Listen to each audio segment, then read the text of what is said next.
You guys ready? Let's do it. We're keeping all of that shit in. Welcome to the show, everybody. We are your hosts, Nick and Brody, and this week we got Pete Bune. Man, oh man, get ready for this interview. There's lots to talk about, so let's just get right into it. Sponsors will be at the head of the show. We're not doing all that right now. That's too much. Last time it took me 3.5 minutes to get all the sponsors out. I don't think people want to hear that. So you'll hear it either at the end, or the beginning. Cool. Pete, can you please tell our audience who you are, what you do, and what you're about? Okay, so who I am, Peter Bune. What do I do? I go for long walks on the beach when it's 100 degrees out, like today. And what am I about? I'm about partying, drinking hard, and hanging out on podcast. That's what else could you want? All right. He's like no one knows who I am, so I should probably give you real answers. So I'm on the show today with you guys because I'm here to talk about DEATHGASM 1.5, which is the bridge comic between DEATHGASM 1, the movie from 2015, to DEATHGASM Goremageddon, which is coming out later this year. How did you get attached to the DEATHGASM series? Because DEATHGASM is a movie that came out quite some time ago that everybody wanted a sequel to, and we're finally getting a sequel to. And for me, DEATHGASM was a perfect film because it incorporated a lot of the things I've loved since I was a child.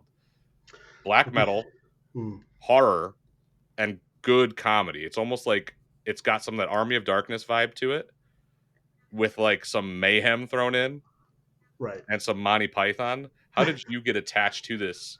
And for our audience, what are you doing for this project? The abstract answer is, as a fan of the movie, I willed it into existence because I wanted it to happen. Chaos magic. Because it's been chaos magic. Because it's been like 10 years, and we needed it as fans. But the literal answer is that I had a podcast a few years ago, and I had Jason Howden, the creator of DEATHGASM, on it. He was promoting his movie at the time, Guns Akimbo, which starred Daniel Radcliffe and Samara Weaving. And we found out over the course of a conversation that we're both like, we grew up going to video stores, renting VHS horror comedies, splatter. Like, we totally grew up, even though he's in New Zealand and I'm in New York, in Long Island, New York, we both grew up the same way, being raised by Peter Jackson movies, being raised by Sam Raimi movies. And we just kept in touch. And then when the pandemic happened, I started getting interested in comics. I've always been kind of a micro-budget filmmaker myself, which is, a kind way or a euphemism of saying, like, I've made movies for zero money that nobody has ever seen. So, and please don't look for it. Do not Google. I'm going to find them all. Don't. And then... so he saw that I shared with him this comic I started with a partner of mine, T.W. Conklin, and called Squatch Watch, which is about a celebrity Bigfoot. And he was like, mate. That's how they talk in New Zealand. Mate. That's sick, mate. And I was like, thanks. And then he shared that he's always wanted to do a DEATHGASM comic. So I'm like, can I... like, what's your story? I started like asking him. He's like, and he said he emailed me his outline. I'm like, dude, let's do it. That's pretty much. There's a lot more that happened, but yeah, this is early in the conversation, so that maybe, your listeners tune in for half an hour when I tell you more. On this episode of Dragon Ball Z. Yeah. No, it's awesome, man. Like, I grew up on a lot of like Peter Jackson shit as well. Bad Taste, Meet the Feebles. I remember seeing that on like Skinamax when I was a kid, and I was like, what the fuck is this like puppet like porn. Horror movie? Yeah, it's porn. It's porn. But like, it's cool porn. It's funny. But like, yeah, if you ever wanted to see Kermit and Miss Piggy fuck, then Meet the Feebles is for you. But it's crazy to see Peter Jackson go from that to Lord of the Rings, right? So, well, he didn't jump right into it. No, it wasn't a jump. We want to give you $1 billion, Mr. Meet the Feebles guy. But still, to look at that and be like, you know what? That's our guy. We're lucky Sam and Frodo. But That's awesome, man. So how did you even, from going to like things like Ghouligans, which, and when I would see Ghouligans, when I would watch it, I would see it on YouTube, and I always went, oh, this is like very close to being on like Adult Swim level of content. Like, it reminded me of like stuff I would see like in Your Pretty Faces Going to Hell, Tim and Eric type stuff, and I was like, okay, this is dope, but like also in this like horror nerdy realm that I love so much as well. Dude, you nailed it. You nailed all of it. I actually know one of the guys from Your Pretty Faces Going to Hell. He's like my Oh, best friend's brother-in-law. Shout out Craig Rowan. You're the man. that's dope. Um, not that I have anything to do with his success, but yeah, Ghouligans. That's what we were going for, and some say that we nailed it, and some say like, what's a Ghouligan? So that's pretty much. But no, that's one of my favorite things that we have ever done. I played a rockabilly werewolf for like 10 years. And I was saying to Brody that I spent some time in Indianapolis. One of my favorite horror conventions is Horror Hound. Oh, and yeah. We used to go to Horror Hound all the time, and they always treated us amazing there. We're like, Ghouligans originated in Long Island, New York, and no one knows who the fuck we are. So we spent 10 years being kind of anonymous, and then we'd go to places like Cincinnati, Indianapolis, Orlando, Spooky Empire in Orlando, Monsterpalooza, Texas, Frightmare. And then, those are where all the real horror fans are, I guess, where, you don't have to be Freddy and Jason and Leatherface. You could be weird shit like what we were, Ghouligans, which little kids loved it because it looked like a cartoon come to life. But then people our age were like, "Yo, I know what they're doing. I know that they're kind of like spoofing HR Puffin stuff." I don't know if you guys are old enough to know that. It's like that one's over my head. I don't know. That's like 70s era, Sid and Marty Krofft, psychedelic shit. No. That you're allowed. Okay, Brody, you're allowed to Google that. Okay. You'll find tons of that stuff. So, but that's what we were doing. But then me and my guys, the Ghouligans guys, we grew up watching 90s sketch comedy. Like in the early to late 90s, sketch comedy was booming.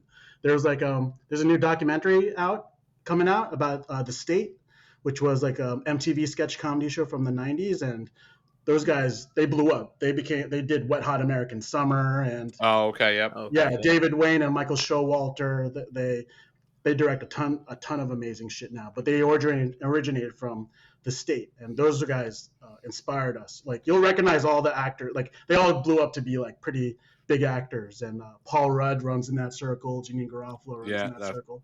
So crazy, man.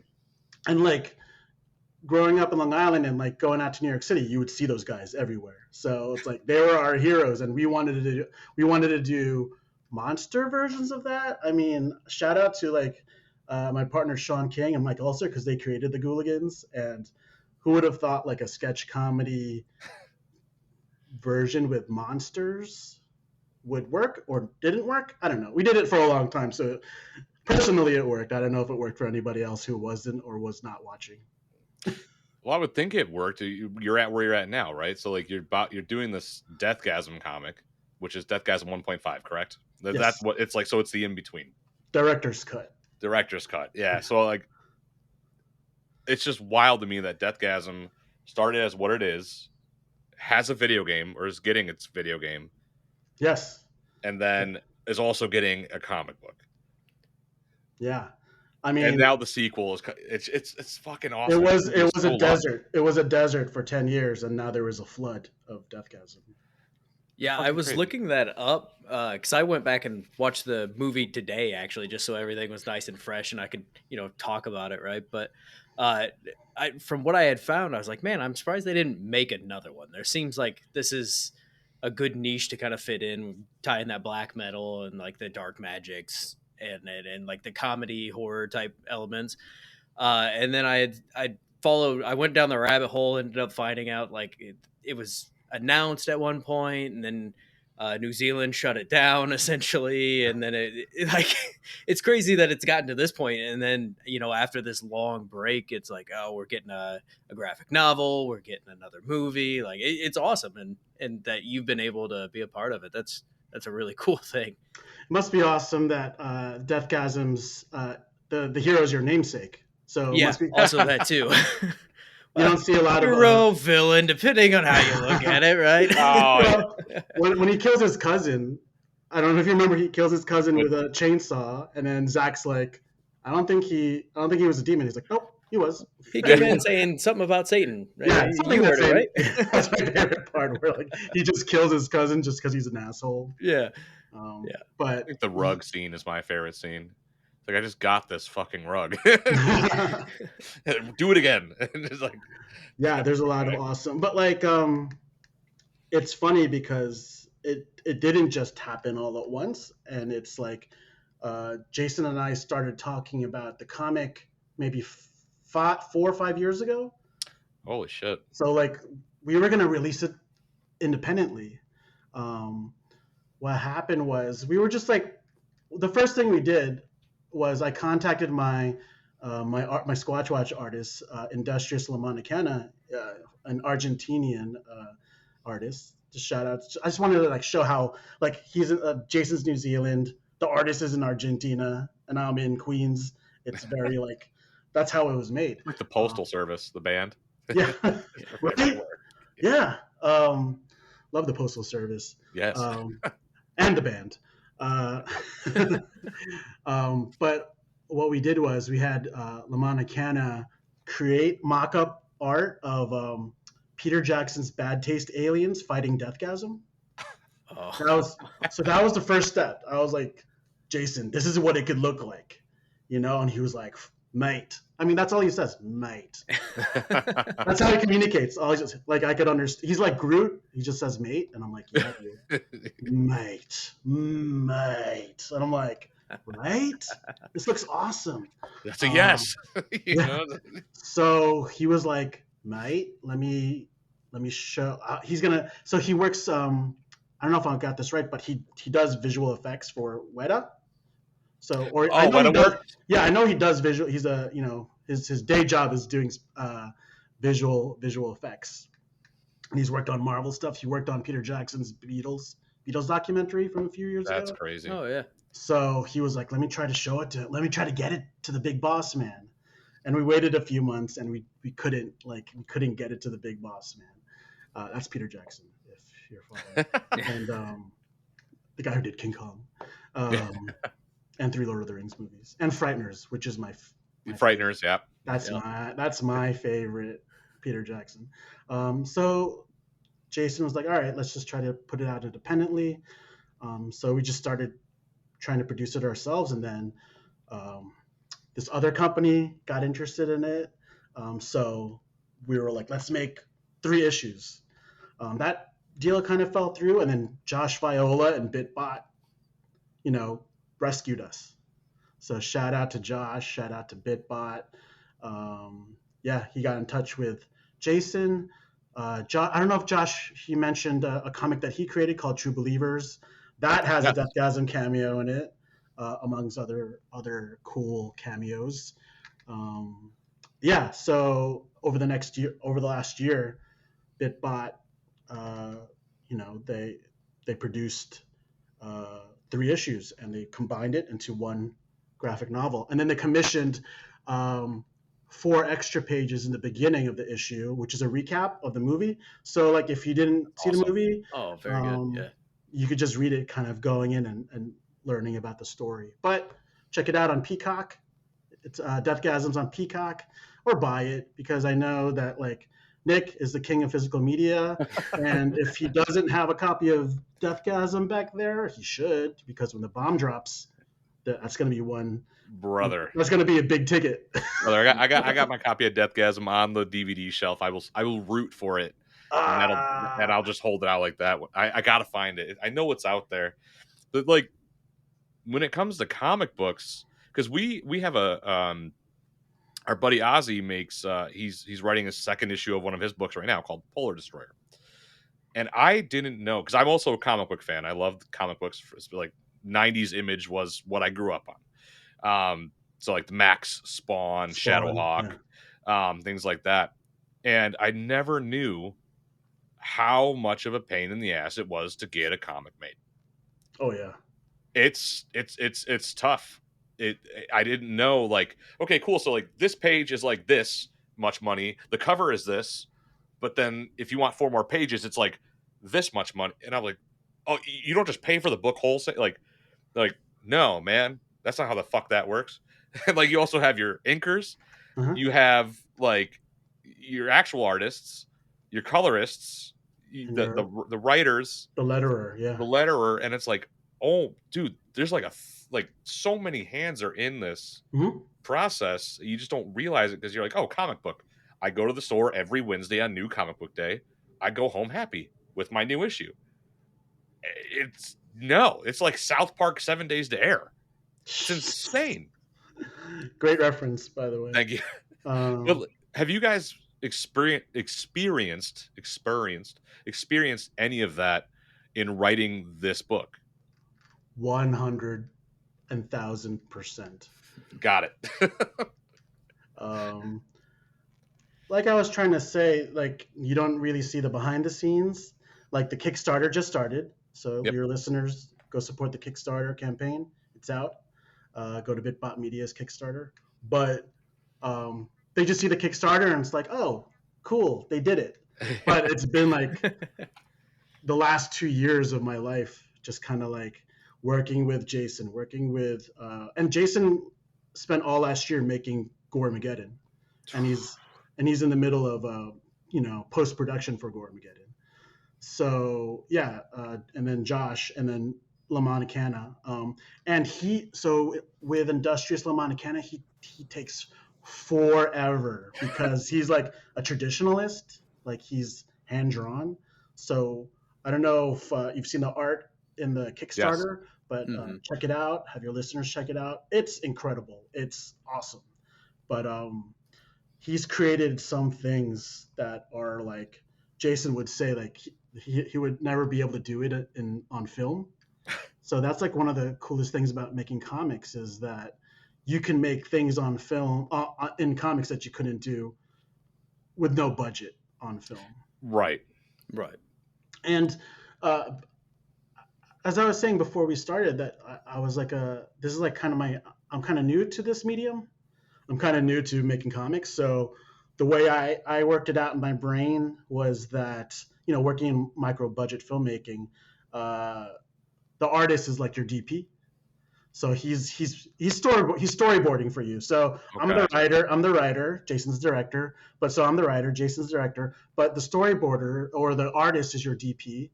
Your colorist is your gaffer. He's pretty much lighting, shading, all that stuff. And your letterer is sound, because in comics there's no sound. But you do, if you have a really good artist, he'll create sound with words like Adam West Batman, like boom, splat. And we had fun with that too, with sound effects with our letterer. We need one good squelch in this book. Oh, yeah. There's like a lot of squelches. It's in the first 4 pages. Yeah, dude. Yeah, so this comic book, okay, I don't know how long are we into, okay, this comic book is fucking offensive, okay? So perfect. It's fucking offensive, dude. So, okay, I grew up Catholic, a Filipino Catholic family. My parents don't know what the fuck I do. Luckily they're not on the internet. They're too busy watching Fox News and like following Donald Trump. So they don't know that I'm making really offensive R-rated, possibly X-rated comics, depending on which version you get. Let's go, dude. Let's go. Yeah. So, what's your next question? Brody, I need a second. It's your turn, man. That's awesome. So you were saying that there's essentially 3 issues kind of combined. I mean, so how many pages are we roughly looking at for this book? 80 pages. 80 pages. 80 pages. Fuck yes. Yeah. So I think it's like 24 pages per issue, and then there's the extra 4 for the recap. Oh, okay. And then you could get in Kickstarter, you could get like the different. I recommend like the hardcover slip. Yes. Which is the one I want to get. But if I had my druthers, I'd get all of them. I mean, Josh, you should have access to that, right? Hey, like, hey man, I wrote it. Like, I get all of it, correct? I don't know. I've never negotiated my work before, so hopefully future employers don't see this video and take advantage of me.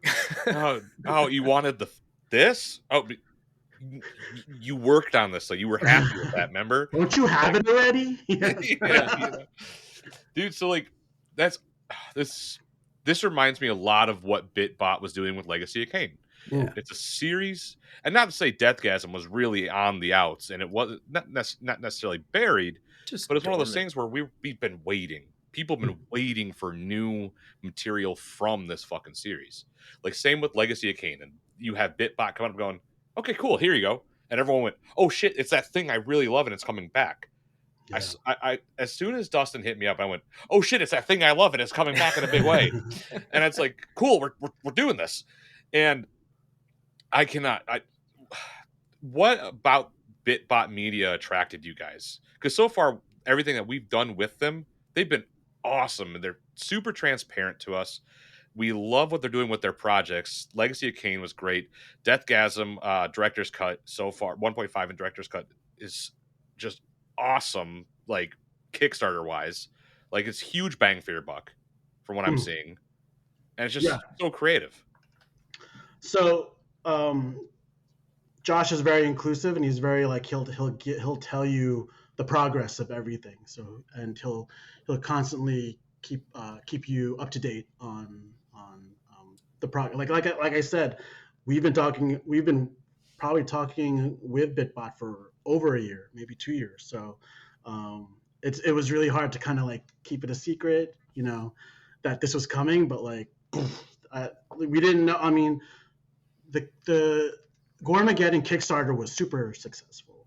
Yeah, like that surprised Jason. Like, he didn't know that he's been saying in other interviews that in New Zealand, DEATHGASM isn't a thing. So like it's not even like it's like he made a movie and like, you know, he got in touch with like the cast and like we're doing it again, and you know, they loved working with him so much. They're like, all right, we'll do it again, but do people want it? And like here in America, yeah, people want it. Yes, it's grown into like a cult. It's cult-like status since then. Oh yeah. But I don't know how humble Jason is about the status of DEATHGASM in his home country. I mean, like I said, Ghouligans in Long Island is like nobody knows who the fuck we are. So like maybe that's the same thing. It's like your hometown, they don't really like.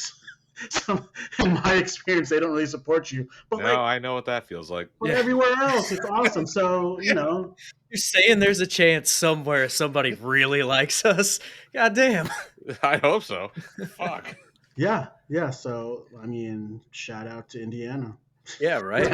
Shout out to Michigan. Can't wait to get Midwest. Fuckhole. Yeah, Midwest. We share the same time. Time thing. Eastern time, baby. Let's go Eastern time. Shout out Eastern time. Too hot. That's too hot right now. It is. I'm not doing this. I will stay inside and read comics. That's what I did today. Yeah. You know, it's just I'm not doing it. I'm just not. Brody. Yeah. So, how you kind of mentioned how you got attached to it. I mean, like right place, right time, meeting the right people, and everything. How did it go about with like Josh reaching out to you guys, BitBot actually getting in contact and being like, this is what we want to do. We want to help you guys bring this back. And then, I mean, I guess in the same way you had mentioned that you came from film mostly. How did you get, I know you mentioned talking about getting into comics during the pandemic and everything else, but I mean, how did this like come together in the way that it has, I guess? There's a lot of ground to cover there as far as what I'm trying to get at here. So no, I'm still asking myself that. It's a lot of like they say, create your own luck. So like me mocking up Bad Taste versus Deathgasm was me creating my own luck, where it's like, look, this is what it could look like. What do you think? So you have to do stuff like that. You have to put your own money and just be like, this is what I'm thinking, and because you could talk about it, but unless you show something tangible, people won't believe that you could do it. So unless you make your own luck, then you can't really get started, right? You could just be a guy who talks about what you want to do forever. Yeah. So yeah, and like I want to mention T.W. Conklin because he's a comic creator, and he took on a mentorship for me because like I was just like, oh, how did you do that? I want to know how to make comics. And he's like, sure, let me show you. So just kind of being just asking, if you want something, ask for it. As far as Josh Viola, like I said, he kind of he saved the project. I think so. He was involved with Raven Banner, and Raven Banner. What movies did they do? They did a bunch of movies. Look it up, Brody. Do it. I got you. But Raven Banner, it's like an 80s. They're doing a reboot of an 80s movie, like a sword and sandal movie. But Raven Banner is producing Deathgasm 2, Gormageddon. So that's how that happened. And then so Jason was like, awesome. There's also a comic book attached to it. And then they were like, really? And then so they were cool enough to be like, let's talk to that guy who's writing this comic book. And then so Jason was cool enough to include me and include the comic. And so that's how it kind of like it fell into place. And like now we're seeing, like I said, like it took years and you don't see what all the stuff that's happening behind the scenes over the years. But now,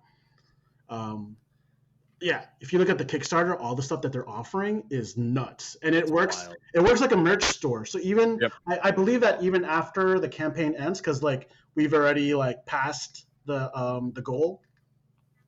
Passed the goal. I think Josh says it works like a merch store where you could keep buying stuff from that site. Yep. Yeah. Which is it's a model that I'm gonna like learn from for like any future things that I want to make. Well, it's cool too because like if you miss certain things, like I know Legacy of Kain, a lot of people are like, oh, I can't afford one of the masks right now, and they would go back. So it's cool if you look at the Deathgasm Kickstarter, you're like, well, I want this and I want that, but I can only get this right now. I can only get the book itself, but I also want to add this and this and this. It's like, oh, I can just go back and do that. I love that model. There's not some people on Kickstarter is like, if you don't get it now, you don't get it at all. And it's cool that BitBot is very much upfront, like, get what you can get and come back if you want more, and you'll get it when we're able to get it to you. They're very transparent. And I think that's what's important here is how transparent Josh and his team and you guys are all really are about the projects that you guys are making for yourselves and for everybody, right? Because there's a little bit of yourselves in all these projects. And that's the important thing. Yeah, get it now because you should. I think the prices change after the campaign ends. Yeah. So if you want to get it at an affordable price, you should contribute now. Oh, we're gonna be sharing this around. I certainly don't have it up on this monitor over here. Just be like, man. So our rule of thumb on this show is if we're interviewing somebody a part of the project, we back it no matter what. Oh yeah, always. Because that means awesome. We believe in it, right? So like, we want to see this just as much as you guys want to see this be made. And I love Deathgasm. I'm so stoked to be talking to you. You're part of something that I truly love, right? So that's what we do, though. We want to help fund this thing. We want to support it. So really quick, I'll plug it right now. Go support Deathgasm 1.5 Director's Cut. Link right down wherever it's going to be. Maybe I'll just make a pop. I won't because I can't do effects, but it'll be out. It'll be down in the description, and it'll be on our Twitter. It'll be on Instagram. How did you first hear about Deathgasm? Oh, it was one of those movies that a bunch of my buddies were like, have you seen this like movie about this? No, it was a photo of a Brody sitting on a bench, and he had the corpse paint on. And then we were like, I was like, what the fuck is this? Yeah, I've been mentioning that the ice cream scene. Yeah. So the ice cream scene is probably more. So the meme is more popular than the movie. I think the meme has been shared worldwide. Oh yeah. People don't know where that's from. It's always like my taste in music, also my taste in music. Yes. Or my taste in movies, also my taste in movies. Where you see Medina and she's all like, you know, all in white and, you know, blonde girl eating ice cream. And then you see Brody in corpse paint. I want to mention Medina because, like, she plays a pivotal role in the comic. She's like the new front person of DEATHGASM. And she's a final girl. She's our final girl now, or like that's like the top hero. She's the final girl. That's sick. Hell yeah. She's I do. I was asked to like write down all the There's so many references to like metal and horror movies and New Zealand pop culture. So I was asked to like write it down for like Dustin. And so I'm like going through the comic and making a list out of all the references. And actually, let me just pull it up because I don't know if you know this, but Brody and Medina were in the Power Rangers. They're from the Power Ranger unit. Yeah, I knew about Brody. I didn't know that about Medina though. That's so cool. So like Kim Crossman is from. She's from Power Rangers Power Samurai, I think it's called. Okay. Oh shit. The Nickelodeon one? I think. Well, it's in New Zealand. Yeah. And the Brody actors from, I think it was RPM? RPD. RPM. Yeah. So there's like a little inside joke where a character who actually survived the first movie is in the comic, and Medina finds him, and she's all like heavy metaled out. She's all like she's like a slayer, and he's like, Medina, you look awesome. You look like a power slayer. You look like a power slayer samurai. And I'm like, that's my little Easter egg of like the Power Rangers reference. Hell yeah. How far after? Oh, you go. No, I want you to go, Brody. Okay. Well, I'm gonna completely shift gears because I have questions about the game that I'm gonna see how Should much involvement he has first, there. So if you are still on the 1.5, go for it, buddy.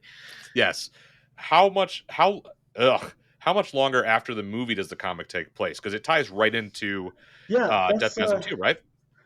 It's supposed to. So that's a tricky thing because it's been 10 years. Yeah. And like the actors are also 10 years older. Yes. But it's supposed to be. I think it's supposed the comic is supposed to be almost a year after. Okay. Because like Medina and Brody, they survive the movie, and they kind of like form a new DEATHGASM. That's where the comic begins. They form a new DEATHGASM, and they've been pretty much touring around New Zealand because once they like played the Black Hymn, they thought that like playing it backwards would seal it up, but no, Brody fucked up. So they've just been touring. They've just been booking shows where demons are and monsters are, and like the story opens up where they're playing like a hipster vampire joint. That's so here's a little. Okay, so we're deep enough into the episode where like if you've listened this far, here's a little Easter egg that I'm going to mention it in the comments below. They run into the What We Do in the Shadows vampires. Oh hell yeah, that's sweet, awesome. Dude. Yeah, because they're from New Zealand, dude. Yeah, so like I actually got a note from Jermaine Clement, which is probably the coolest thing that's ever happened. That is so sweet, dude. Yeah. The note is just Taika needs darker hair. So that's it. That's it. I'll take it. That's so sweet, though. I'd be pumped. Dude, I was freaking stoked. I was like, Josh is like, Pete, Jermaine has a note. I'm like, what is it? Taika needs darker hair. It's like, okay, got it, darker hair. But I mean, it's very so the original version, they were like kind of hidden in the corner, but Josh was like, nope, 2-page spread. So there's a whole now thing where they have a scene in issue 1. That is awesome. Alex, somehow they got permission from I don't know if that was Jason's doing or Josh's doing, but they got permission to use those characters. The OG What We Do in the Shadows. Yeah. Not the Staten Island vampires, which I love. I love the Staten Island vampires. It's both great. Yeah, Matt Berry. Yeah, absolutely. So sweet. Hell yeah. So just to shift gears a touch here, and I know you said you were not a big gamer by any means, but are you involved in the game as well? I'm not. Okay. But was it Freak Zone? Freak Zone created this. They've also created a really awesome video game for, was it Manos Hands of Fate? Like, you did a Manos Hands of Fate game? Brody, look it up. Type it up. Freak Zone, Manos Hands of Fate. Yeah, so that's where these guys are coming from. That's wild. So yeah, it's a side scroll 8-bit chiptune metal. So it's like the DEATHGASM, the band Bullet Belt from New Zealand. They do the DEATHGASM song. So there's a chiptune version of Bullet Belt's song DEATHGASM. That's in the video. If you look up the trailer for the DEATHGASM video game, that's the song that's playing. Oh, very good. Yeah, but I'm old enough. That's when I played games back then. The side scroll. I'm a Super Contra guy. Castlevania. I'm a Ninja Turtles guy. I didn't do Castlevania. Yeah. You think I would, but Ninja Turtles, like fucking RoboCop. Okay, yeah. Yeah, I played RoboCop. Yeah. They did, in fact, do a Manos the Hands of Fate game. So the first time I ever heard of Manos the Hands of Fate was on Mystery Science Theater 3000. Same thing. Yeah, I have that DVD. I know where that DVD is at. I watch because I watch MST3K every Thanksgiving. I watch it a lot, but every Thanksgiving I usually just do my own little morning marathon. That's your Twilight Zone. Yes. I watched Twilight Zone for New Year's, so yeah, I might start doing that. And then, MSK3, for Thanksgiving. That's awesome, dude. It's a blast, man. Tom Servo and Crow, and depending, you want Mike or Joel, you pick. I like both of them. Yeah, I do too. Damn. All right, go on, bro. I hear you clamoring, bro. Oh, my bad. Sorry. No, you're good. I want you to ask. Also tied to the game, I guess. Is the game? So is the game tied into the graphic novel? Is it tied into the first movie? Is it a little bit of both? It's tied into the movie because Zach is playable. Oh, okay. So the playable characters are Brody, Zach, and Medina. Sick. Awesome. Yeah, I mean, like, spoiler, Zach dies at the end of the first movie. Yeah. So, but here's a little... Kinda. It's like Ed at the end of Shaun of the Dead. Yeah. But here's a little tidbit for the video game. DeathGasm is kind of famous for using improvised weapons to fight the demons, and DeathGasm's favorite improvised weapons are sex toys, dildos and anal beads, and the comic has a whole dildos and anal bead fight in a church. Yes. So check church, of course. This is my comic. Oh man, I love how blasphemous this is. It makes me so happy. So blasphemous, but it's kind of, I don't want to, it's very blasphemous. Whatever you can't say, please don't. I don't want anyone I'll just bleep whatever you can't say. No, but I actually like cite Bible verses in it. There's a scene where there's an argument through Bible verses. This is gonna be such a fun I think it got edited down though. Thanks, guys. Because we got to tone this down a little bit. We need the Pete cut. We need the full Pete cut of that scene. But the video game, as I was trying to say, the video game, they fight with a thing called the Tingler, and your controller vibrates when the character picks up the Tingler to fight the demons. That's amazing. You get it. Yeah, it's good. I like that. I wonder if the Tingler's an old movie reference too, because there was that old. Yeah. Yeah. Oh, I'm thinking of another movie. I'm thinking of Soul Reaver. Have you ever heard of that? The movie Soul Reaver? No, I don't think I've seen Soul Reaver. Yeah, so I'm into shot on video. Okay, so this movie here, SCREAMBOX, I produced a movie, a shot on video, shot on VHS feature. That's awesome. That it's made to look like it's from the 90s. It's kind of like a Scream spoof, but made to look like it was shot on VHS. But what the filmmakers did, they got like an 8mm camera, and they it's cool. Check it out. You can check that out. Brody, pull that up. SCREAMBOX. That'll be down in the link below. I promise. But Soul Reaver is another one, like another shot on video. Friend of ours. Yeah, but that one is harder to find. When I googled that, all I got was the game. Which one? Soul Reaver. Soul Reaver is also a legacy. No, Soul Reaver. I'm mixing Soul Tangler because we brought out the Tingler. Soul Tangler. Soul Tangler. Oh, is it Tangler? Okay. Yeah, guys, edit that whole 5-minute portion where I fucked up. Soul Tangler. We'll just put every time you say Soul Reaver, I'll just put Tangler. Tangler. Just edit that all in. I'll try. If it sounds like shit, I'll fix it. That's like my favorite Die Hard when they edited it for TV. We're like, yippee-ki-yay, Mr. Falcon. Mr. Falcon. Yeah. It's like awesome. The SCREAMBOX is like a Scream mask, but it kind of cat looking. Yeah, it's a cat. Yeah. It's like Scream and Sleepwalkers, like the Stephen King movie Sleepwalker. Oh yeah. Yeah. That happened. You'll have to if you ever want to hop back onto our show. We do a show every week along with our video game show for horror movies called "It Came from SCREAMBOX." Oh, awesome! So maybe come back with the film the director of SCREAMBOX. Yeah. Sean. He's my Ghouligans. He's like I don't know if you saw Ghouligans. He's the blue zombie. Yeah. Okay.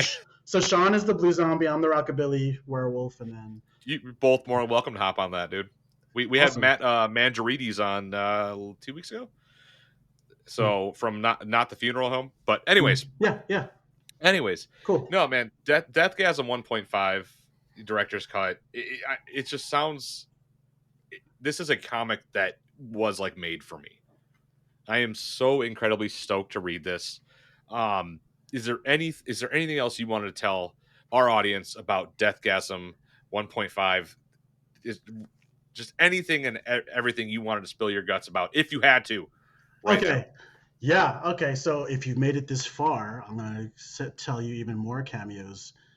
I don't think Josh watches all the interviews that I do. So. I don't. I hope not. He's like, not these guys again. I can't stand to watch them. I'll just watch the first 5 minutes and make sure Pete's not awkward. There's awesome cameos. Guar's in it. Whoa. So Guar's in it. Matt Hafey from Trivium. Yeah. Is in it. Yeah. So Heafy's in it. They're like little Easter eggs. That's awesome. Like, where's Waldo? yeah. And Samara Weaving's character from Guns Akimbo's in it, and she's fighting the Pope. So, yes, dude. So I don't know. It's funny. We did me, Josh, and Jason just did an interview like 2 weeks ago, and we realized that the Pope is in the video game, is a fightable character in the video game, and then the Pope is also being beat up by Nyx from Samara Weaving's Nyx from Guns Akimbo in the comic, and we both realized, we're just like, holy shit, and he just died. This is really blasphemous. I don't know. But it was inadvertent. Like one of those things. We're just like, I don't know, we just put the Pope in it. As you said that, I had just scrolled to that screenshot of the game. I was like, oh, hey, that looks a lot like Francis. Yeah. Well, you know. By the way, yeah. Rest in peace. But look for cool cameos like that. And then it's fun. There's a bunch of references to like splatter, gore, horror, comedy from the 80s in it, and metal. There's a lot of, they speak in metal. So metal. That's more like, it's the New Zealand accent's back here. So can't do it. Metal. So we'll have to we'll make our buddy Russ. we have a friend on in our server who is from New Zealand, and he's sorry, no, I didn't mean to be offensive. Oh no, fuck He'll Russ, he's fine. I didn't mean to be offensive. I feel like I've been offensive for like a whole hour. No, no. If anything, we've been offensive. Okay.